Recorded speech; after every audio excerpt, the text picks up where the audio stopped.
Au commencement des temps, Zeus, le dieu suprême de l'Olympe, consolidait sa réputation en tant que dieu suprême de l'univers. Mais avant de faire de la déesse Héra sa reine, Zeus eut une autre femme. Il y avait une femme aussi belle qu'elle était intelligente. Elle s'appelait Métis. C'était la fille du titan Océan, qui avait aidé Zeus à libérer ses frères de l'estomac de Cronos lors de la titanomachie. Zeus était fasciné par cette précieuse divinité et voulait qu'elle devienne sa femme. Mais la déesse repoussait les avances du dieu. Métis essaya d'échapper au dieu de toutes les façons, mais Zeus se montrait insistant. La déesse avait le pouvoir de se métamorphoser et pouvait se transformer en tout ce qu'elle souhaitait. Elle usa de son pouvoir pour échapper à Zeus. Mais Métis ne put lui échapper indéfiniment. Le dieu réussit un jour à piéger la déesse déguisée. Le seigneur du tonnerre sauta sur Métis et l'attrapa. La déesse ne put se défaire des bras puissants du dieu et fut soumise à sa volonté. Avec la déesse rusée à ses côtés, le règne de Zeus sembla plus prospère. Le dieu semblait capable de maîtriser le chaos qui avait régné dans le monde depuis les temps primordiaux. Néanmoins, lors d'une visite à Gaïa, la déesse primordiale personnifiant la Terre, un sombre destin lui fut révélé. Gaïa avoua à Zeus que sa femme aurait 2 enfants. Le premier serait une fille, dont la puissance et la sagesse seraient équivalentes à celles de son père. Mais le deuxième serait un garçon qui deviendrait plus fort que son père et prendrait sa place. Zeus eut peur de connaître le même sort que son père, le titan Cronos, ou que son grand-père, le dieu Uranus. Tous deux avaient été détrônés par leur fils.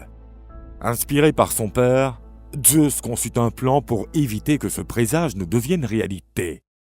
Zeus demanda à Métis de se transformer en une goutte d'eau pour qu'elle puisse lui faire goûter à son pouvoir de métamorphose. Le dieu avala sa femme pour qu'elle ne puisse pas donner naissance à un être qui le détrônerait.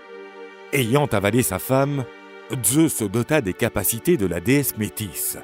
Il devint bien plus sage, plus juste et moins impulsif. Mais il ne savait pas qu'elle était déjà enceinte. Le temps passa et le puissant dieu commença à ressentir des maux de tête. Il ressentit une douleur atroce. Sa tête était sur le point d'exploser. Zeus demanda à ce qu'on lui ouvre la tête pour que la source de son inconfort puisse être retirée. Il ne pouvait plus supporter cette douleur. Le titan Prométhée frappa le dieu sur la tête à l'aide de sa hache. Une forte lumière émergea de la fissure apparue sur la tête de Zeus. Une femme fit son apparition au sommet de la tête de Zeus. La déesse Athéna émergea du front de Zeus, portant déjà son armure et ses armes, entièrement habillées. Zeus était fier d'avoir donné naissance à une créature formidable. Avec l'intelligence de sa mère, Athéna deviendrait la déesse de la sagesse. Elle fut également considérée comme la déesse de la stratégie guerrière. La confrontation avec Arès, le dieu de la guerre, était par conséquent inévitable. Métis demeura dans l'estomac de Zeus, et la prophétie concernant le deuxième enfant du couple ne se réalisa jamais. Athéna fut une déesse courageuse, pure, juste et sage.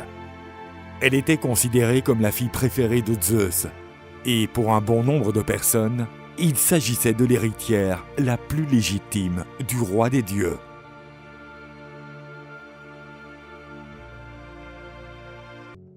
En Grèce antique, il y avait une région connue aujourd'hui sous le nom d'Attique, où régnait Cécrops, enfant spontané de la terre, doté d'une queue de serpent et d'un buste humain. Sous son règne, la cité dirigée par Cécrops était florissante. La ville était entourée par la mer. La pêche était essentielle à cette société, fournissant la majeure partie de leur nourriture. Dépendante à l'océan, la région entretenait un culte particulièrement intense pour Poséidon. Le dieu des mers souhaitait qu'une ville le glorifie, et c'est pourquoi il se rendit à Cécropia. « Peuple de Cécropia, consacrez cette ville au Seigneur des océans, et les mers seront vôtres. Votre peuple surpassera tous les autres dès que vous vous trouverez sur les flots. Changez le nom de votre ville pour Poséidonia, et vous recevrez ma bénédiction. » Le dieu frappa le sol de son trident, et une fontaine d'eau salée jaillit soudain. « Voici mon cadeau pour vous. Avant de partir en mer, agenouillez-vous devant cette fontaine, et elle vous dira s'il est sage d'aller naviguer. » Soudain, un éclair lumineux interrompit Poséidon. Au milieu de l'éclat apparut une silhouette féminine. C'était Athéna, déesse de la sagesse du combat stratégique. La déesse souhaitait également devenir la patronne de cette cité. La déesse s'adressa à la foule, déjà surprise de la visite de Poséidon et qui fut encore plus perplexe devant la majesté de cette nouvelle divinité. « Citoyens de l'Attique, si vous choisissez de me faire protectrice de cette ville, la beauté et la sagesse y porteront ses fruits. Les arts et la science se développeront comme nulle part ailleurs dans le monde. » La déesse frappa le sol de sa lance, et un bel olivier prit forme dans le trou ainsi créé. « Voici mon cadeau pour vous. Je sais que la terre est aride ici, mais les fruits de cette plante seront votre nourriture. De plus, vous pourrez utiliser l'huile produite grâce à elle pour éloigner les ténèbres et réchauffer vos maisons. » Les gens furent ébahis par ces cadeaux. Cécrops, craignant de mettre en colère le dieu qui serait finalement rejeté, pensa que la population de la ville devrait décider du dieu à honorer. Tous les hommes, vivant de la mer, optèrent pour Poséidon. Les femmes, pour leur part, vivant sur la terre ferme, pensaient que les cadeaux d'Athéna étaient bien supérieurs. La ville comprenant plus de femmes que d'hommes, ce fut Athéna qui gagna. Poséidon fut hors de lui et ne voulut pas accepter la décision prise par la foule. « Il y a un moyen honorable de décider. Attrape tes armes et bats-toi contre moi. » Poséidon était l'un des dieux les plus puissants. Il pensait qu'Athéna ne ferait pas le poids. Mais la déesse courageuse n'avait rien à craindre et était prête à l'affronter. Le combat commença entre les deux dieux. Ils mesurèrent leurs forces respectives. Néanmoins, ils furent interrompus par un éclair lancé par Zeus. « Cet affrontement sera évoqué au sein du Conseil des dieux d'Olympe, où il sera décidé du destin de la ville. » Sur le mont Olympe, les dieux se réunirent pour mettre un terme au conflit opposant Athéna à Poséidon. Zeus dirigeait la réunion et autorisa les autres dieux à décider de la question. Tous les dieux masculins votèrent pour Poséidon et toutes les déesses féminines pour Athéna. Présidant la séance, Zeus s'abstint de voter et Athéna gagna, devançant Poséidon d'une voix seulement. C'est ainsi que la ville ancienne de Cécropia devint connue sous le nom d'Athéna. On bâtit un temple magnifique au sommet de l'acropole en son honneur. Néanmoins, la colère de Poséidon rendit la vie difficile aux Athéniens. Ils n'étaient plus les bienvenus en mer. La population, inquiète, alla consulter l'oracle de Delphes. La Pythie leur dit que la colère de Poséidon pourrait être amoindrie si les femmes athéniennes étaient punies. Afin de se réconcilier avec le dieu, toutes les femmes athéniennes perdirent le droit de voter. Pour sceller l'accord de paix entre Athéna et Poséidon, un magnifique temple fut construit en l'honneur du dieu, au cap Sounion. Le dieu, magnanime, pardonna au peuple d'Athènes, autorisant la ville à garder son cadeau. C'est ainsi qu'en Grèce émergea cette cité qui se démarqua des autres. Il fallut des milliers d'années pour que les femmes athéniennes retrouvent leur droit de vote. Dans une ville grecque ancienne située dans la région de Lydie, il y avait un enfant qui aimait jouer avec les fils de laine qu'elle trouvait dans la boutique de tenture de son père. Elle s'appelait Arachné. Au fur et à mesure qu'elle grandissait, ses talents dans l'art de tisser et de broder se développèrent de façon remarquable. Arachné commença à être reconnue comme une grande artiste. Des nobles de toute la région lui commandaient ses précieuses œuvres. La réputation d'Arachné continua à grandir. Nombreux sont ceux qui visitaient l'atelier d'Arachné uniquement pour poser leur regard sur son travail. Même les nymphes quittaient leur repère pour contempler les œuvres d'art de la jeune tisserande. Cette jeune fille a un talent extraordinaire. Cela doit forcément être un don d'Athéna, patronne des tisserands.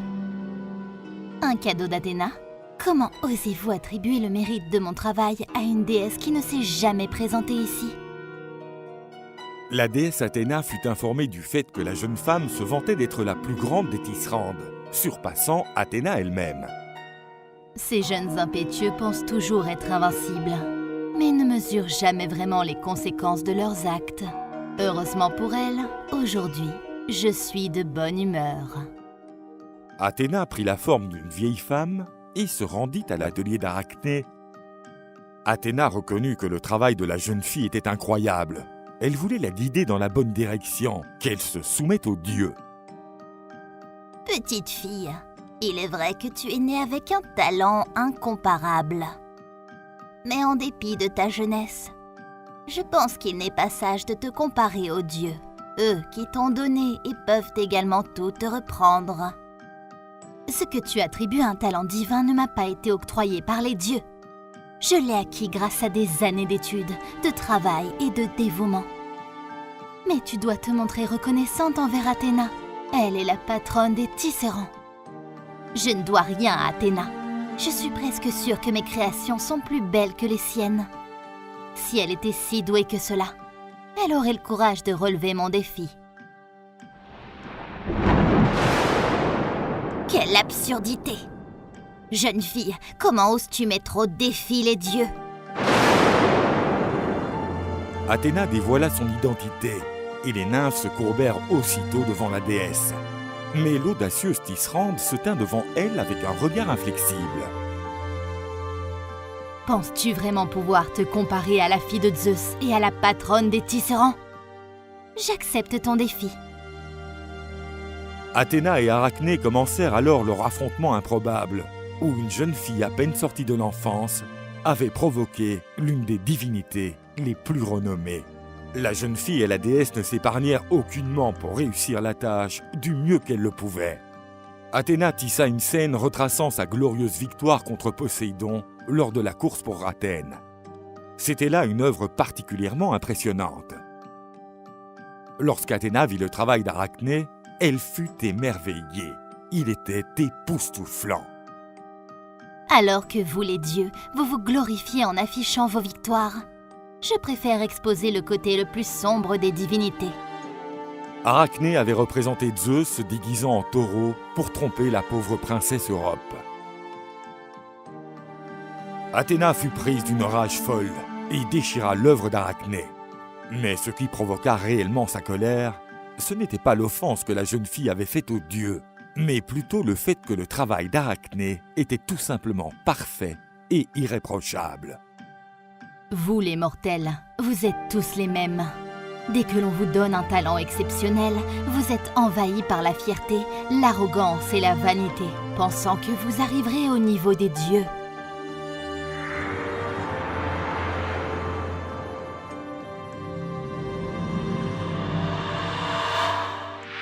La déesse décida de punir la tisserande, et la jeune femme fut transformée en une hideuse créature à 8 pattes. Mais la déesse n'avait pas prévu qu'étant dotée de 8 pattes, Arachné pourrait tisser encore mieux que sous sa forme humaine. Et lorsque la déesse vit l'une de ses créations, elle s'exclama « Bon sang, elle est vraiment douée !»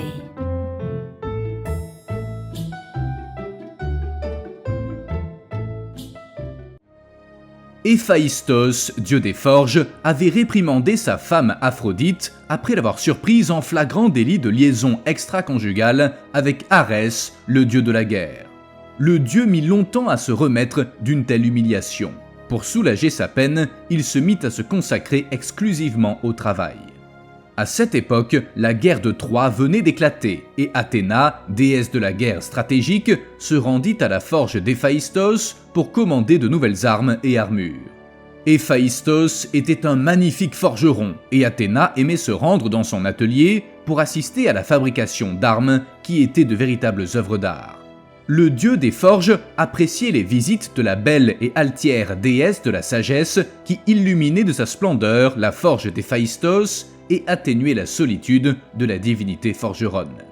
Poséidon, dieu des mers et rival d'Athéna, voyant l'amitié entre les dieux, décida de provoquer une dispute entre eux. Le dieu de la mer titille Héphaïstos en disant qu'Athéna serait intéressée par une histoire d'amour avec le dieu des forges. Or, Athéna n'avait aucune intention d'avoir une liaison avec qui que ce soit, car elle avait fait vœu de chasteté et souhaitait rester pure pour l'éternité. En entendant ce faux récit, Héphaïstos fut ravi. Après tout, l'une des plus belles déesses de l'Olympe voulait être avec lui. Lorsque la déesse décida de lui rendre une nouvelle visite, Héphaïstos, rongé par la luxure, tenta de la séduire, mais Athéna le repoussa. Cependant, le dieu fut assailli par le désir et tenta de la conquérir par la force. Le dieu saisit la déesse vierge, mais la divinité de la guerre le repoussa. Cependant, Héphaïstos avait déjà déversé sa semence divine. La déesse, dégoûtée, repoussa le dieu des forges et le jeta à terre. La semence divine d'Héphaïstos tomba sur terre et fut recueillie par Gaïa, qui donna ensuite naissance aux fruits de cette mésaventure. Le bébé s'appelait Érictonios, une étrange créature au tronc d'homme et à la queue de serpent. Athéna adopta Érictonios comme son propre fils, mais le bébé n'était pas encore prêt à vivre dans le monde des mortels. Athéna le mit donc dans un panier et donna l'enfant aux princesses d'Athènes, ville consacrée à la déesse après sa querelle avec Poséidon.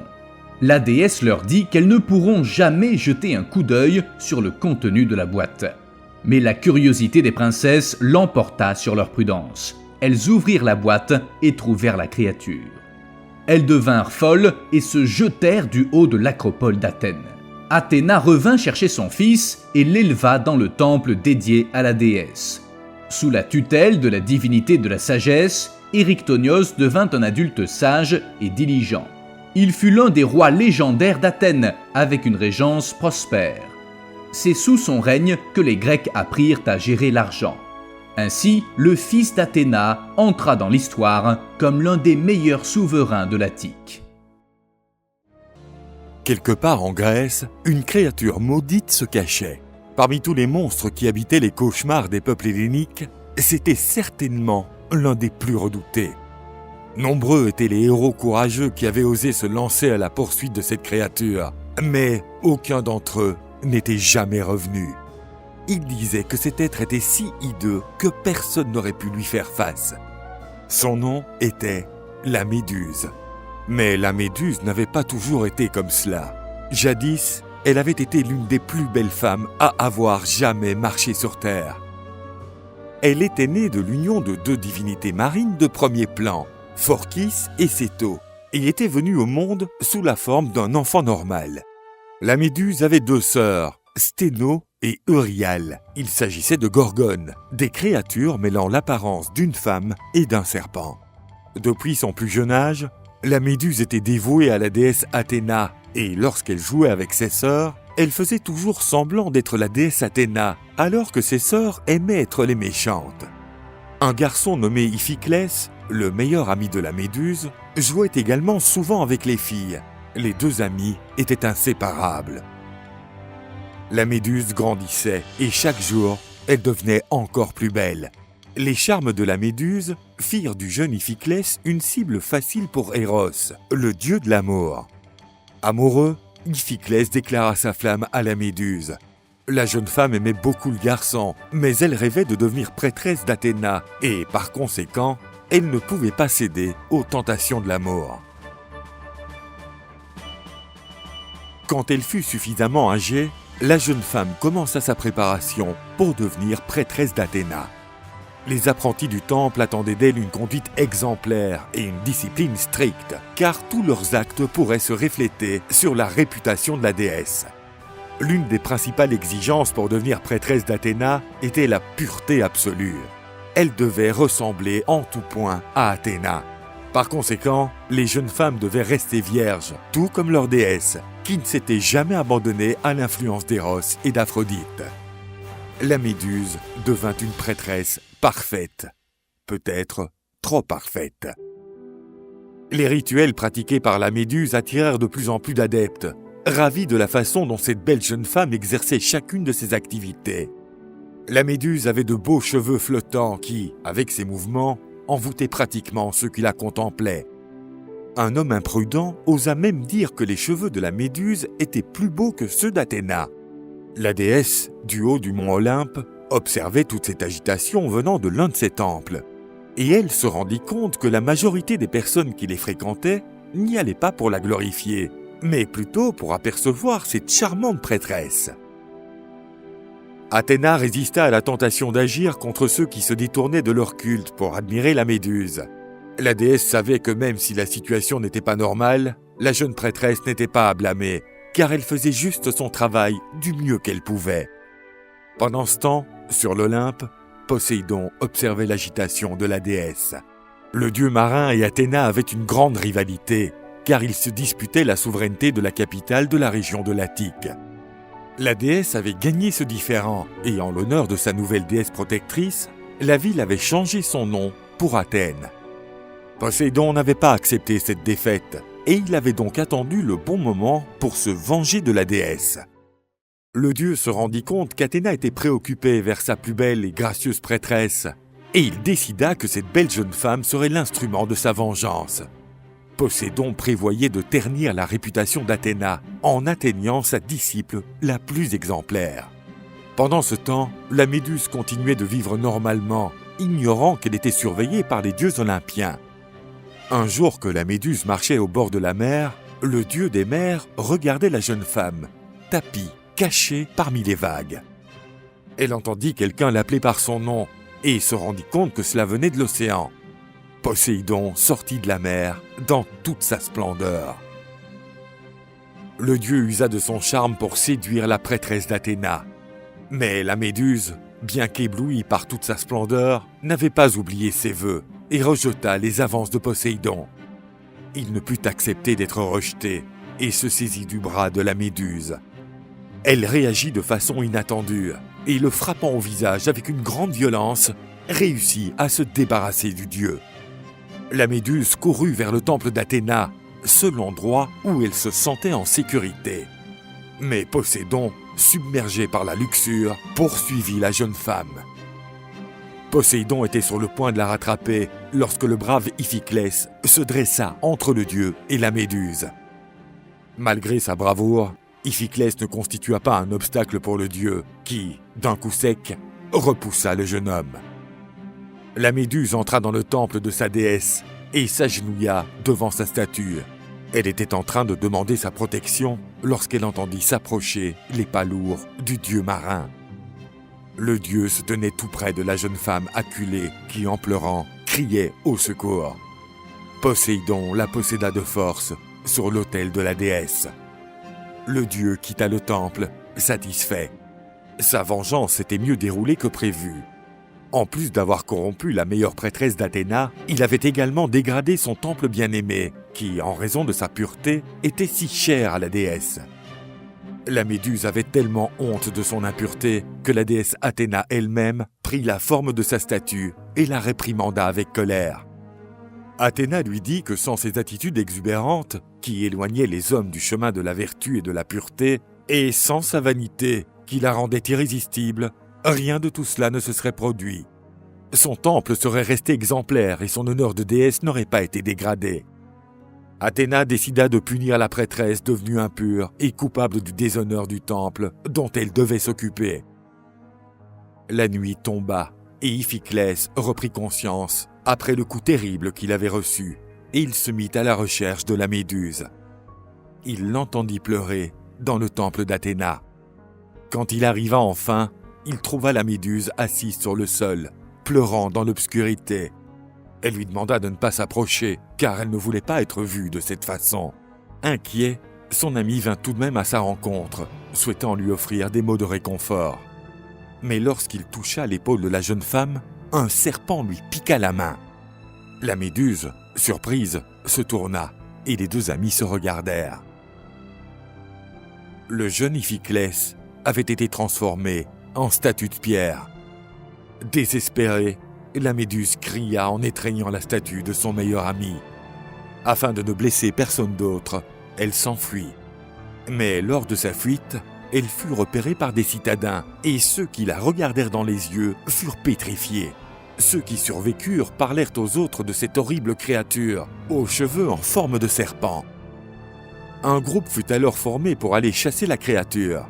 Ces hommes furent retrouvés quelques jours plus tard, tous pétrifiés, le visage terrifié. La méduse n'avait pas l'intention de blesser qui que ce soit, elle s'était juste défendue contre des agressions injustes. Elle décida donc de se cacher et partit pour une région abandonnée par ses habitants des siècles auparavant. C'est là qu'elle trouva un ancien temple en ruine et le transforma en cachette. Nombreux étaient les guerriers qui partaient à la poursuite des Gorgones pour la gloire, mais aucun d'entre eux n'était jamais revenu. Isolée, la méduse perdait de plus en plus le peu d'humanité qui lui restait, et sa renommée en tant que terrible monstre était devenue légendaire.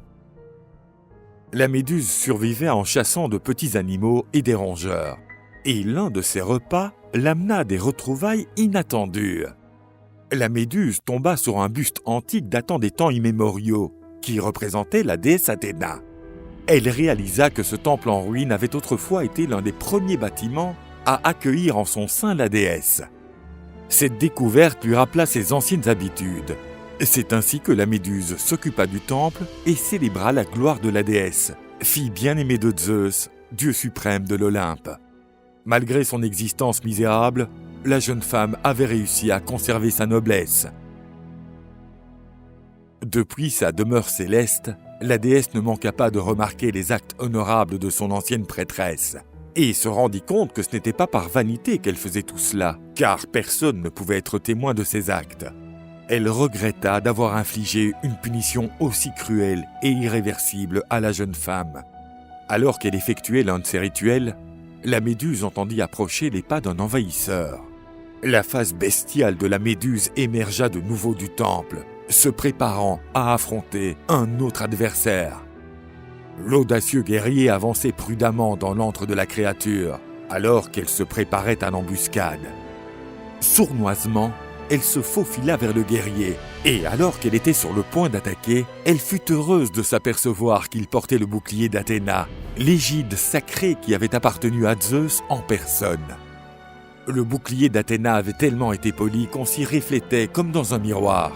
Par réflexion, le guerrier se rendit alors compte que le monstre était derrière lui. À l'aide d'un coup bien dirigé, le jeune guerrier sépara la tête de la méduse de son corps. La méduse était morte et son sang coulait sur le sol. Le guerrier, jusque-là inconnu, entrerait dans l'histoire sous le nom de Persée. À la fin de ses aventures, Persée rendit son égide à Athéna, lui donna également la tête de la méduse. Ce que peu de gens savaient, c'est que la méduse portait en elle la semence divine de Poséidon, et de son sang répandu naquit Chrysaor, le guerrier à l'épée d'or. Une belle créature s'en émana également, un cheval ailé. Le majestueux Pégase était la plus pure de toutes les créatures et incarnait toute la chasteté originelle qui avait été volée à sa mère. Nombreux sont ceux qui pensent qu'en donnant son précieux bouclier à Persée, Athéna souhaitait une nouvelle fois se venger contre la méduse. Mais en réalité, son seul souhait était de libérer la jeune femme de cette existence sans gloire qui lui avait été injustement imposée. Athéna glorifia la méduse, fixant la tête de la Gorgone sur son bouclier. Et c'est ainsi que l'image de la fidèle prêtresse fut éternisée aux côtés de la déesse auquel elle portait un amour indéflectible.